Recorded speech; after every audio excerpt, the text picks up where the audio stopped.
Silakan duduk saudaraku yang kekasih. Kejadian pasal yang kedua, ayat 16 sampai ayat 17. Kita akan baca bersama-sama, lalu saudara memberi pembatas untuk Mazmur 49 ayat 5 sampai ayat yang ke-10. Jika saudara sudah menemukan Kejadian pasal 2, 16, 17, kita baca sama-sama. 1, 2, iya. Lalu Tuhan Allah memberi perintah ini kepada manusia. Semua pohon dalam taman ini boleh kau makan buahnya dengan bebas. Tetapi pohon pengetahuan tentang yang baik dan yang jahat, janganlah kau makan buahnya. Sebab pada hari engkau memakannya, pastilah engkau mati. Lalu kita membuka Alkitab kita lagi dalam Mazmur pasal 49. Dan kita akan membaca ayat 5 sampai ayat yang ke-10. Saya baca 5, saudara baca 6 sampai ayat yang 10. Mengapa aku takut pada hari-hari celaka? Pada waktu aku dikepung oleh kejahatan, pengejar-pengejarku.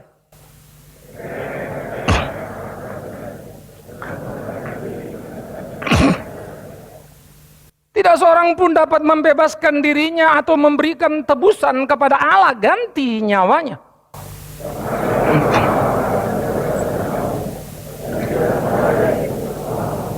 Supaya ia tetap hidup untuk seterusnya dan tidak melihat lubang kubur.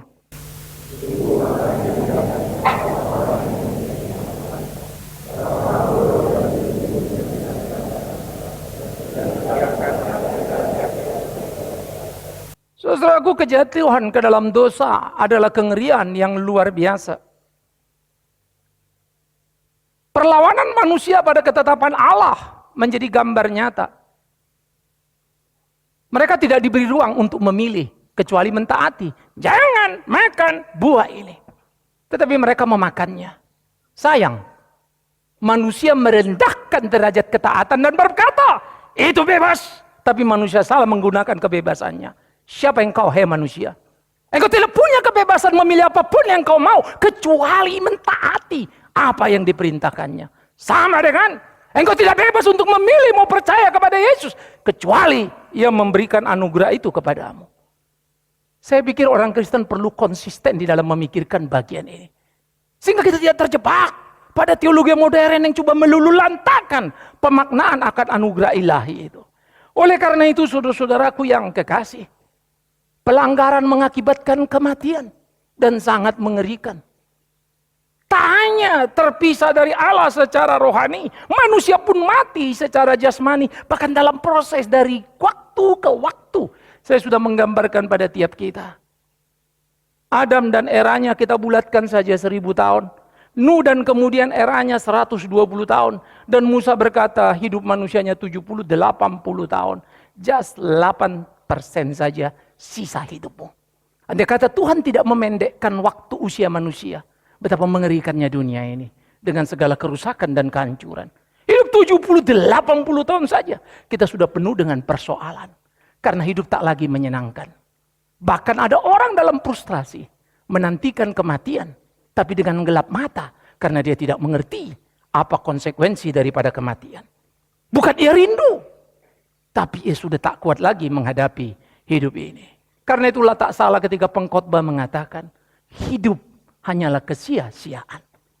Makan, minum, sia-sia. Kaya, miskin, sia-sia. Kerja tidak, sia-sia. Raja, hamba, sia-sia.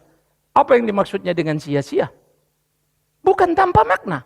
Ada maknanya, tapi dalam keterbatasan yang menyedihkan. Karena kata sia-sia berarti sementara. Engkau raja, mati juga. Bukan raja, mati juga. Engkau kaya, mati juga. Bukan kaya, mati juga. Lalu untuk apa yang ada padamu? Karena semuanya sementara. Betapa bodohnya manusia jikalau dia terjebak dalam kesementaraan, berputar-putar dan berpikir ia sudah menyelesaikan persoalan kehidupan ini.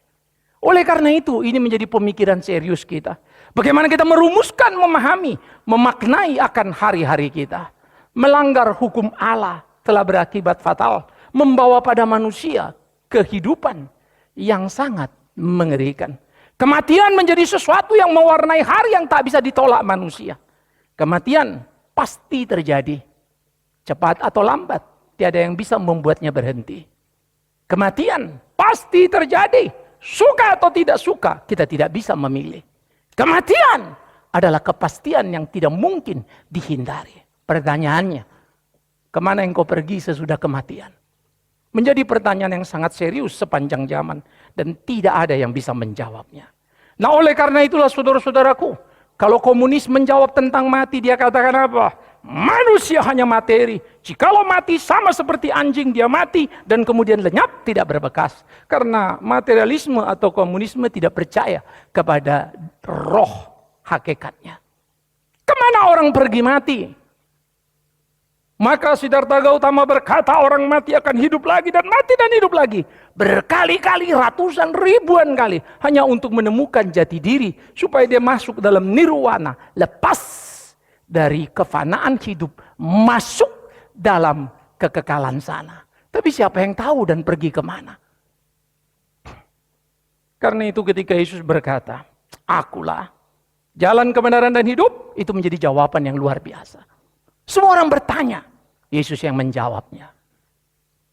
Para nabi berteriak dan bertanya, bilakah? Tunjukkan kami ya Tuhan jalanmu.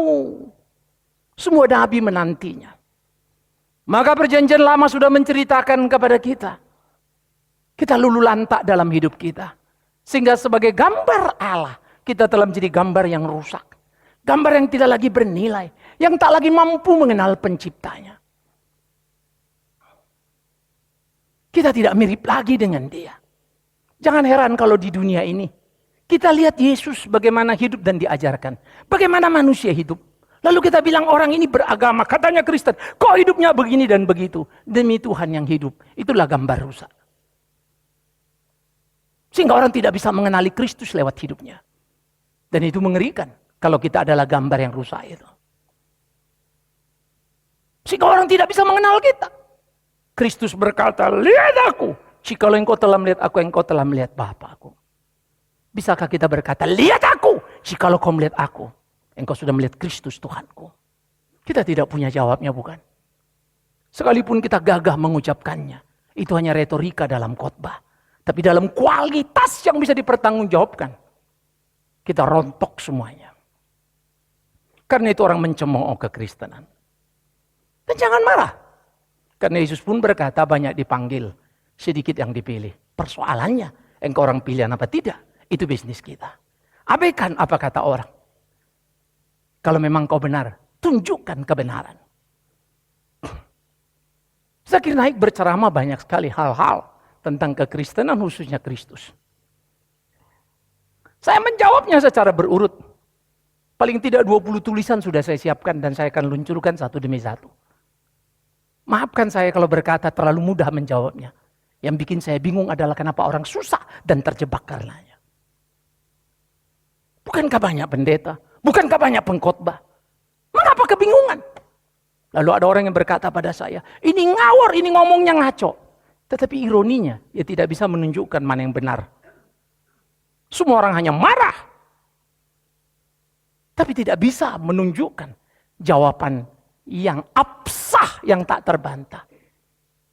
Padahal Alkitab menceritakan kepada kita hal-hal yang luar biasa. Oleh karena itulah saudaraku, apapun yang dimiliki manusia dalam hidup ini akan lenyap dan hilang. Hanya Kristus nanti jawabannya itu. Manusia tidak dapat menolong dirinya dengan apa yang dipunyanya. Kita kerja keras, berkeringat, mencari sesuap nasi, mengumpulkan harta. Banyak harta yang kau kumpulkan. Dengarkan kalimatku, engkau hanya makan 1 hari 3 kali. Dan mati tidak bisa membawanya. Hei orang bodoh, bagaimana mungkin hartamu tidak menemanimu ke surga? Bagaimana harta bisa menemani ke surga? Pakailah untuk kemuliaan namanya. Engkau diberi hidup, kita makan apapun sehat kuat, tetap saja kita akan mati. Tidak ada yang bisa menolaknya. Makan vitamin tak menjamin usia kita menjadi panjang. Dalam kesulitan sakit penyakit, tak ada yang bisa menggaransi kita akan dengan segera mati. Ada di tangan Dia. Karena itu berapa bodohnya kita jikalau hidup yang diberikannya tidak kita pakai untuk kemuliaan namanya. Saya tidak terlalu peduli berapa panjang lagi umur saya dengan kondisi jantung yang babak belur ini. Ya. Saya punya kecenderungan tidur semakin sulit. Karena jantung saya seringkali berdebar dengan sendirinya. Dan kalau berdebar itu bukan duk-duk-duk-duk ya. Itu sulit setengah mati. Kadang-kadang sepertinya sesuatu yang begitu segar padahal capek. Hari ini saya hitung-hitung saya tidur tidak cukup. Kursi sudah disiapkan.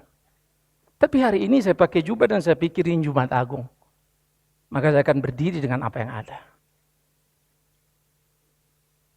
Karena saya terlalu percaya. Ia akan menolongku dengan segala cara.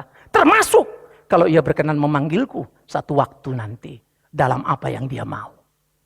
Dan jangan berharap saya akan berdoa. Saya akan berkhotbah dengan suara yang lambat dan pelan seperti saran dokter. Akan kupilih cara khotbahku ini. Sehingga kalau aku mati, aku tenang menghadapnya. Why? Karena aku tahu tidak ada hidup yang lebih indah kecuali bersama dengannya. Karena aku tahu apapun hartaku tak ada nilainya. Apapun popularitas namaku tidak ada apa-apanya. Itu sebab dalam hidup ini saya berpacu di sisa hari yang ada. Berpacu mengisinya dengan cara bertanggung jawab. Senin besok kita akan ke Kalimantan, ada beberapa urusan. Lalu Selasa kembali. Ya. Padahal Jumat pas Minggu nanti kita ibadah subuh. Tapi ini harus dibereskan. Bukan urusan saya. Ini urusan rakyat kebanyakan. Batin saya berteriak dan saya selalu jengkel kalau melihat orang mempermainkan hak orang miskin dan orang susah. Ya. Mereka harusnya tahu menghargai. Saya pergi bukan untuk diri saya. Istri saya bilang, "Pa, udahlah, jangan pergi lah, ditunda." Saya bilang, "Tidak ada waktu lagi, tunda makin panjang." Maka saya akan jalan. Dan kita akan berpacu dengan waktu. Karena hidup. Siapa yang bisa tahu kapan ujungnya? Mati di kesementaraan saja. Sudah cukup menakutkan, bukan? Aku sehat, bisa mati mendadak. Yang sakit, umur bisa lebih panjang. Kita tidak pernah bisa menduganya. Orang kaya di sebelah rumah, mati juga. Orang miskin di samping sana, sama nasibnya. Ada orang pintar yang luar biasa. Entah berapa jejeran gelarnya, mati juga. Ada orang bodoh yang tidak pernah lulus SD, mati juga. Kalau begitu, apa itu hidup? Tidak ada yang bisa menduga. Kalau begitu, apa itu hidup? Sangat mengerikan. Kalau begitu, apa itu hidup? Misteri. Karena menuju titik mati yang tidak pernah kita ketahui. Itu baru sementara. Hidup sementara, di mati sementara sudah begitu menakutkan. Nah, di balik sementara yang kita katakan kekal, apalagi itu kematian. Mati di kesementaraan, misteri yang mengerikan. Lalu mati di balik mati sementara itu, kekekalan. Ada apa di sana? Apakah engkau akan berpikir seperti orang-orang materialisme? Menjadi orang-orang komunis lalu masa bodoh, sudah habis mati ya mati. Kita tidak pikir lagi. Syukur kalau itu mati. Tapi waktu engkau sadar diri dan bertanya, jikalau mati nanti apa yang terjadi? Lalu kau bilang tidak ada. Engkau sedang membantah apa yang tidak ada, itu bodoh juga. Maka hatimu sendiri sebetulnya sudah guncang. Tidak ada hanya karena kau tidak tahu. Maka beruntunglah mereka yang tahu. Karena hidupnya penuh kepastian. Jangan hidup kita dalam kesementaraan tanpa kepastian.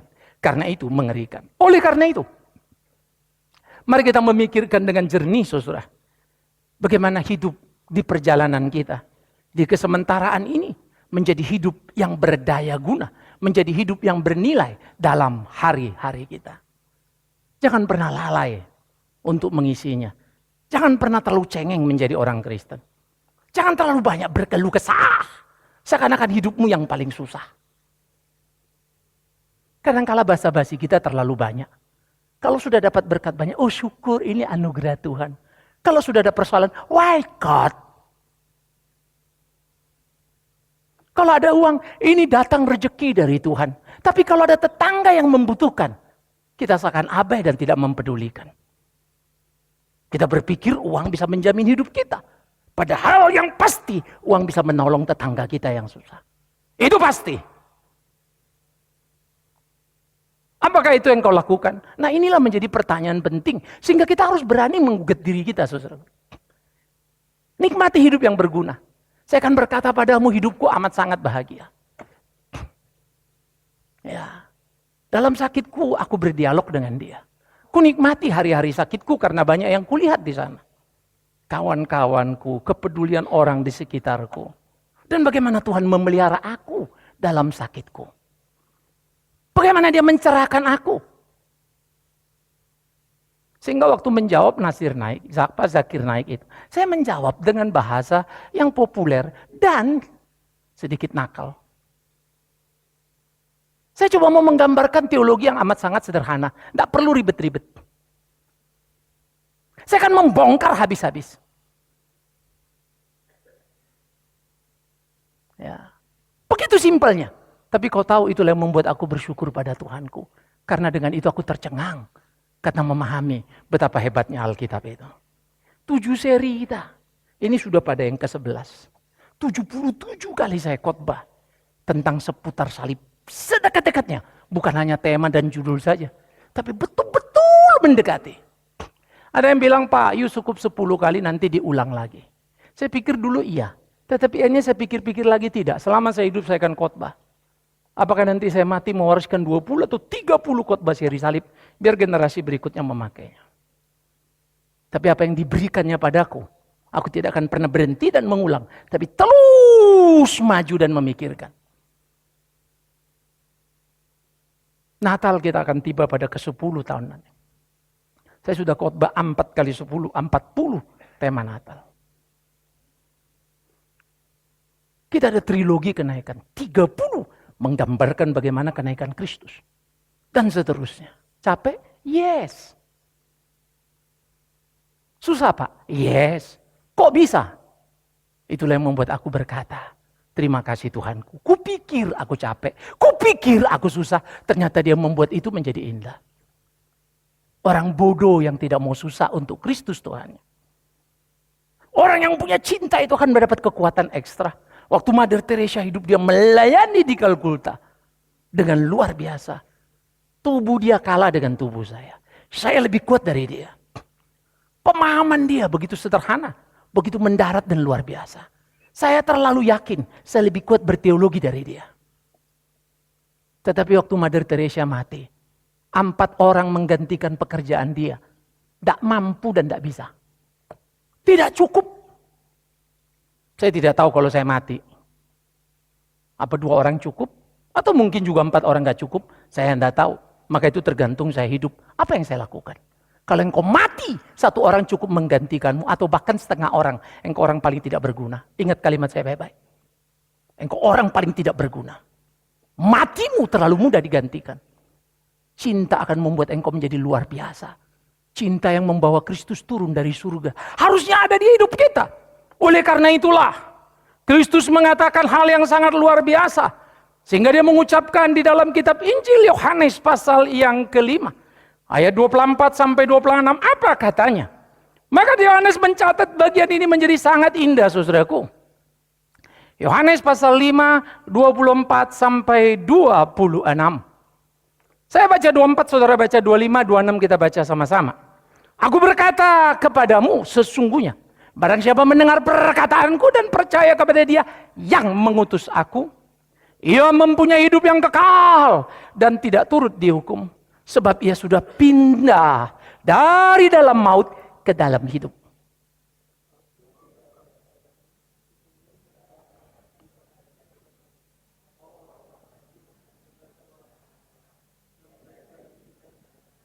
Dua enam sama-sama. Sebab sama seperti Bapa mempunyai hidupnya.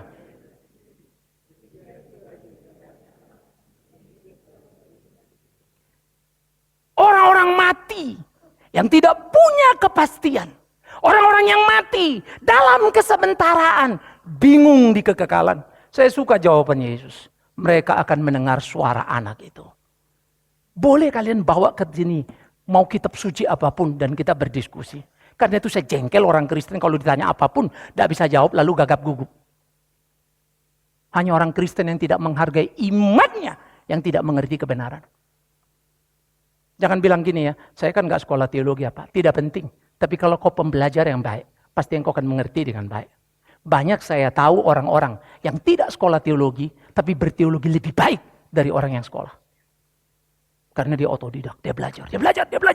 Johannes Calvin membangun satu struktur teologi yang luar biasa. Latar belakang dia, background dia adalah hukum.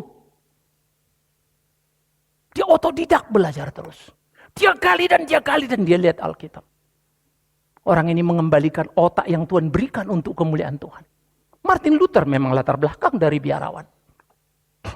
Calvin tidak. Jadi jangan jadikan posisimu, latar belakangmu alasan. Itu memalukan. Tapi katakan pada dirimu, ini aku. Apa yang harus kukerjakan? Itu yang harus kau cari. Dan engkau harus memacu dirimu untuk berkarya dalam kehidupan ini. Nah oleh karena itu, orang-orang mati akan mendengar suara anak Allah. Oh saudaraku, itu salib itu. Tahukah engkau ketika dia berkata, Eloi, Eloi lama sabatani. Saya sudah pernah mengucapkan itu. Bapakku, Bapakku, mengapa engkau meninggalkan aku? Ada orang mengejek lalu berkata yang tidak Kristen. Katanya anak Allah, kok rasa ditinggal Bapa? Katanya Allah, kok mati? Saya akan menjawab, Allah tidak akan mati. Dan Yesus itu Allah. Lah kok mati? Itulah yang membuat aku bertanya, mengapa sang Allah hidup itu rela mati untuk aku? Why God? Dan aku tidak punya jawabannya. Kalau aku mati, mungkin aku perjuangkan satu orang, lawan sini, untuk ini, untuk itu, untuk keluarga aku punya alasan. Tapi mengapa Kristus mati untuk aku? Aku tidak punya jawaban. Kecuali hanya berkata, kasihnya. Maka, ia terpisah dari bapaknya. Kau tahu kenapa? Karena berlumuran dosa. Sehingga Bapa yang suci memalingkan wajah. Tidak lihat anak yang dosa ini. Karena Allah suci tidak bisa lihat dosa. Tapi anak ini dosa bukan karena dia bikin dosa. Dosa kita dipanggulnya. Sehingga sang anak terpisah dari bapaknya. Waktu terpisah, disitulah kita dipersekutukan dengan Bapa. Yang sejati terpisah itu kita. Sekarang diambilnya karena dosa-dosa kita terpisah. Diambilnya dosa, dipikulnya, dia terpisah dari Bapa. Kita dipersekutukan dengan Bapa. Oh God, thanks. Karena itu saudara-saudaraku yang kekasih. Kristus membebaskan manusia dari kematian. Bukankah ini menjadi amat sangat luar biasa? Kristus membebaskan manusia dari kematian. Dan dia adalah kehidupan yang diberikan kepada dunia. Ia hidup di dalam hari-harinya. Ia hidup dan memilikinya. Maka ia wariskan hidup itu kepada kita. Ia tidak sedang mencari hidup di mana. Kita yang lagi cari-cari tapi tidak dapat. Ia memberi hidupnya kepada kita. Itu salib. Dalam matinya kita hidup. Ini absolutely paradoks. Ya, tetapi suatu paradoks yang luar biasa. Tuhan kok mati? Yesus Tuhan mestinya tidak bisa mati. Kok mati? Iya. Dia Tuhan? Betul. Dia manusia? Betul. Dia mati? Betul. Allah kan nggak bisa mati? Betul. Siapa yang bilang salah? Nah, itu paradoks. Dua hal bertolak belakang, dua-duanya betul.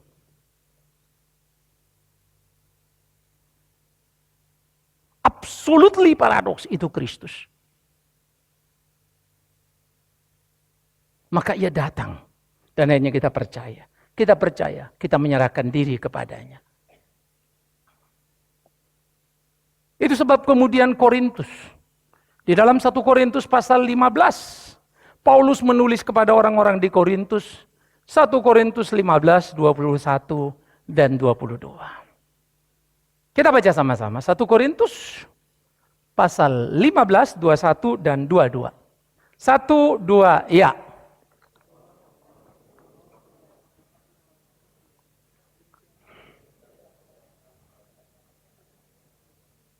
Karena sama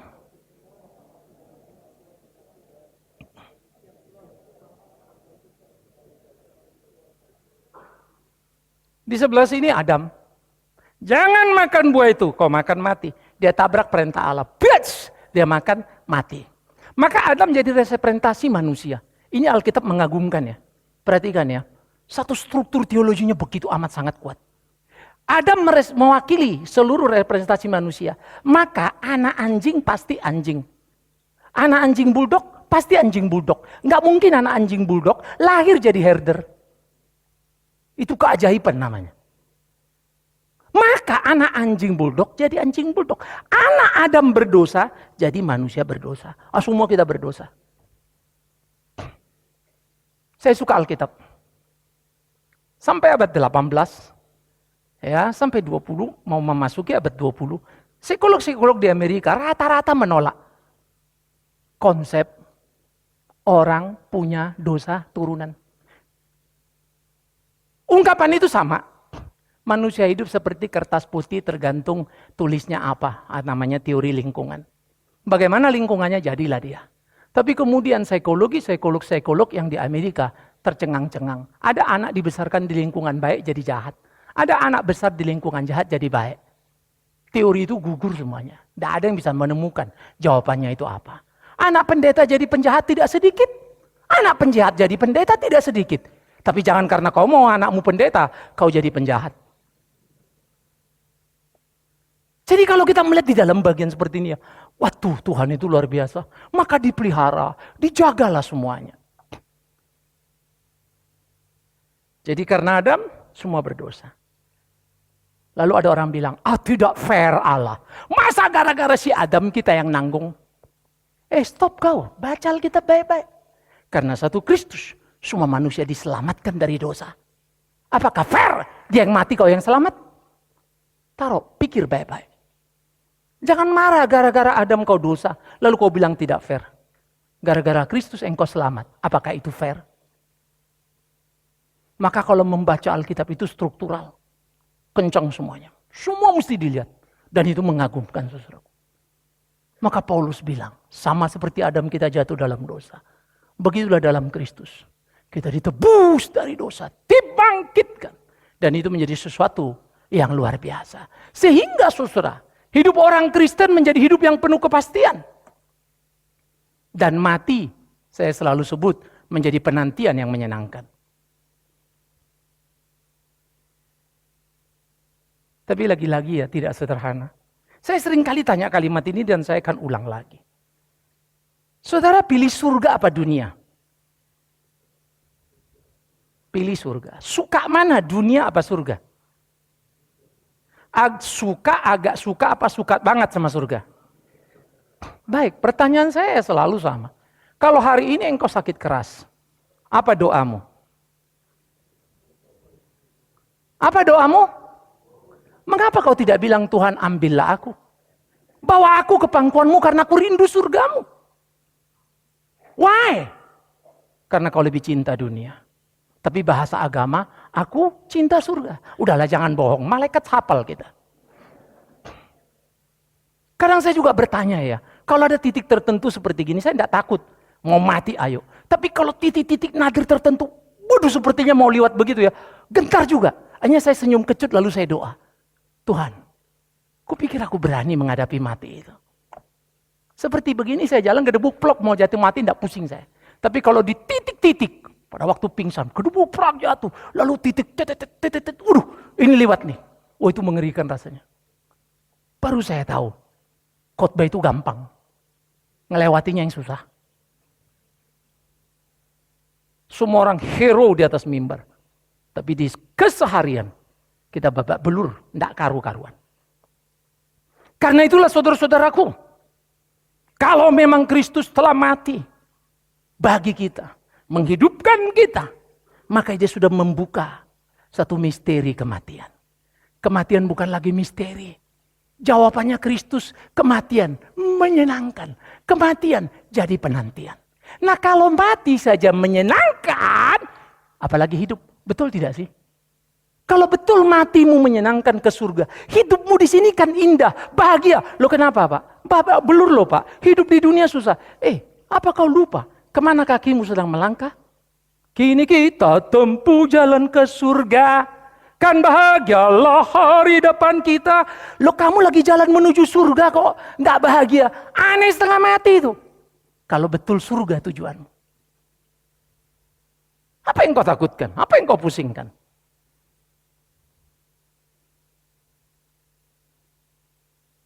Kalau surga tujuanmu.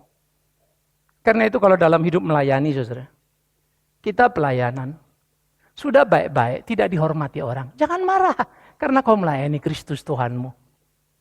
Lakukan bagianmu, bereskan. Tapi kalau kau memang brengsek, tidak bereskan, malu hati. Minta ampun sama Tuhan. Supaya kau jangan jadi batu sandungan. Sesederhana itu hidup ini. Saya tidak terlalu pusing apa kata orang tentang hidup ini. Selama aku lihat diriku, apakah posisiku benar? Benar, ya sudahlah. Kalau mau dimaki orang, 1001, mau kemanapun kau pergi, hidup ini mana pernah sih, tidak ada yang memaki-maki kita. Mana bisa kita suruh orang semua sama rasa, sama rata dalam pikiran, bukan? Mana bisa? Lalu apa yang bikin kita kuat? Kematian Kristus yang menghidupkan. Itulah yang membuat kita kuat dalam hari-hari kita. Itulah yang membuat kita menjalani hidup ini menjadi penuh dengan kebahagiaan. Oleh karena itu, salib Kristus telah mengubah kematian jadi kehidupan. Tanya padaku, apa makna kematian? Ini jawabku, kehidupan. Tanya padaku, apa makna kematian? Ini jawabku, kehidupan. Dari mana yang kau tahu? Karena Kristus mengatakannya kepadaku. Dan aku mengatakannya kepadamu. Berbahagialah orang yang mati di dalam aku. Berbahagialah mereka yang mendengar suaraku. Mereka mendapatkan hidup dalam hidup mereka. Karena itulah salib Kristus seharusnya memberikan kita kepastian hidup. Tak ada lagi yang perlu kita takuti. Perhatikan, saya berjalan pasti karena dia sudah hidup dalam saya. Saya pasti sampai di surga mulia. Maka ini adalah bagian dari perjalanan surga. Itu hidup. Jadi nanti yang pulang ya, aduh saya divonis dokter sakit. Aduh saya ini, demi Tuhan yang hidup. Memang takut sakit, siapa yang tidak takut? Memang tidak enak sakit, siapa yang bilang enak? Tapi kalau kau sungguh beriman pada Tuhan, engkau akan melihat dia bagaimana melukis hidupmu. Saya harus mengatakan kepada kalian, cemburulah padaku. Karena dengan sakitku aku merasakan kasihnya. Tapi kalau kau bilang, ya Pak saya cemburu, mau kayak Bapak. Tidak yakin aku kau mau sakit. Omong kosong itu. Hidup ini susah ya. Saya selalu bilang, saya tidak ngerti. Tuhan kasih saya banyak ide untuk menulis persoalan teologi yang ribet-ribet. Kadang-kadang saya baca tulisan saya sendiri, saya bingung. Enteng aja saya nulisnya begitu ya. Tetapi tahu begitu saya punya cucu, saya senang setengah mati. Tapi karena saya drop kemarin, kalau gendong cucu sambil jalan, saya dah susah. Padahal baru satu, kalau gimana kalau Tuhan kasih 10 nanti. Jadi saya harap-harap mereka ini cepat tumbuh lalu jalan kaki sudah. Bisa jalan-jalan bareng. Tapi saya mesti nunggu berapa tahun itu. Lalu saya bilang, God, kau kasih aku cucu yang ku nantikan. Tapi begitu dapat, mau gendong jalan gak bisa. Jadi kalau dia pas saya gendong nangis, ya berdiri sebentar. Tapi kalau mau bawa jalan, udah gak lagi. Jadi rasanya kenikmatannya itu enggak sepenuhnya. Dia bilang Tuhan jahat. No. Saya baru belajar bilang Tuhan. Aku doa kau kasih indah. Cucu bahagiaku kau berikan. Tapi kau ajar aku bahagia di tanganmu. Ada cucunya enggak bisa gendong ya sama saja. Tuhan baik enggak? Baik. Ya. Tapi kalian enggak usah takut. Lalu berpikir nanti kalau aku punya cucu enggak bisa gendong gimana ya? Belum tentu itu rezekimu. Itu rezekiku. Bisa ngerti ya? Maka saya bilang, God, thanks. Jadi nggak ada yang salah dalam hidup ini. Ya, saya bagian ini baru terakhirnya karena bulan Maret kemarin saya diablasi. Selanjutnya udah jangan gendong-gendong. Ya semua memang seharusnya saya tidak boleh bawa beban terlalu berat. Ya, nah cucu lah makin hari makin gede, apalagi kalau dia pas digendong lompat-lompat senangnya setengah mati. Ya, nah, dia goyang-goyang dia senang, kita yang bonyok kan. Saya tak kuat kalau dia makin goyang. Jadi belajarlah menikmati kesulitan hidupmu. Karena kematian sudah kau punya jawabannya. Masa kehidupan kau bingung adanya? No.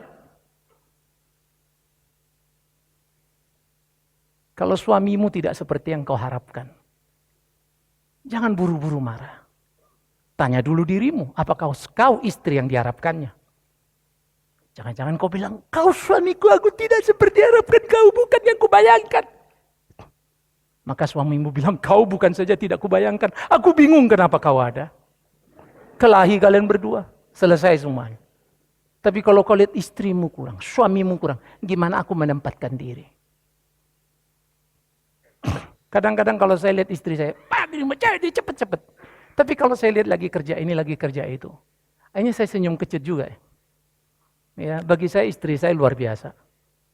Ya, saya puji di depan kalian. Kalau berdua sih saya marah. Tapi sesungguh-sungguhnya yes. Karena sebetulnya kalau saya sakit lagi malam, aduh, jam 1:30, jam 2 pasti bangun. Ma, tolong ma punggungku, gosokin. Untung dia tidak bilang. Waktu kita menikah tidak ada janji bangun sama-sama. Hanya hidup dan suka duka. Tidur-tidur dong, ngapain bangunin saya? Mati aku kan. Siapa yang mau kusuruh ngurut kaki? Tangan apa punggungku. Kalau kaki saya lagi ngilunya luar biasa. Itu luar. Apa? Beratnya setengah mati. Ngilu buat saya nggak tidur. Tapi lagi-lagi yang kukatakan padamu. Tidak ada yang salah dalam hidup ini. Hanya orang bodoh yang tidak bisa menikmati hidup bersama Tuhan. Duka, sakit, masalah bukan persoalan. Karena kau sudah punya jawaban atas kematian. Adalah penantian yang menyenangkan. Bersekutu dengan kekekalan. Kalau itu menyenangkan, jalani hidupmu dalam penuh kesukaan. Sekarang tolong suami istri lihat-lihatan. Lihat-lihat saja dulu. Tanyakan sama dia. Pa, ma, hidup adalah anugerah ilahi. Mati adalah kepastian. Nanti kalau aku mati, jangan sampai kau menangis seperti orang kehilangan gila. Ngomong. Istri ngomong, Pa, kalau aku mati, jangan sampai kau seperti orang kehilangan. Enggak, Ma, masih ada ganti. Itu kurang ajar. Jangan gitu ya.